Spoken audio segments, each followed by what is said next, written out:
Hello, I'm Martin Smith and this is your MaxiForex Week in Review. Today we'll cover some of the major events of the past week and discuss how they impact the global currency markets.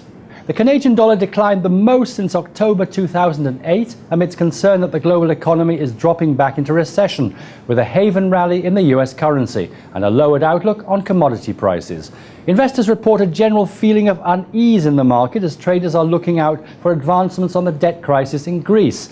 This has brought down commodity prices and resulted in increased attractiveness of cash investments. This has pushed up the US dollar and brought down the Canadian dollar. The Canadian dollar ended on September 30th at 105.03 Loonie per US dollar, which is down 2.2% on the week, 7.4% on the month, and 9% on the quarter.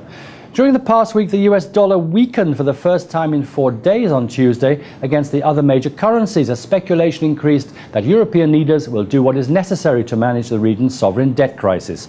Despite the euro making some advances against the US dollar last week, the cable experienced its weakest quarter against the US dollar and the Japanese yen in more than a year, as fear increased that European leaders won't be able to contain the region's debt crisis and that Greece may default on its debt.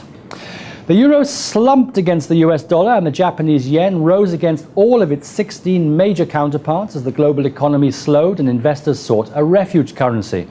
The euro-dollar pair had a mixed week and ended down minus 0.84% and was last trading at 133.84.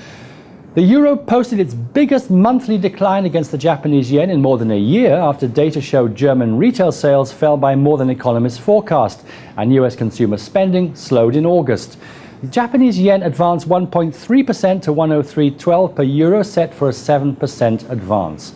In commodities, oil experienced the largest quarterly drop since the 2008 financial crisis by descending to a one-year low on signs of slowing growth in China, the US and Germany, increased fears that demand for fuels will weaken.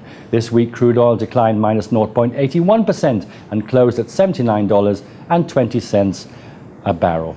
Well, that's all we have time for today. I hope you've enjoyed this week's review and you'll join us next week. Until then, be sure to visit us at maxiforex.ru.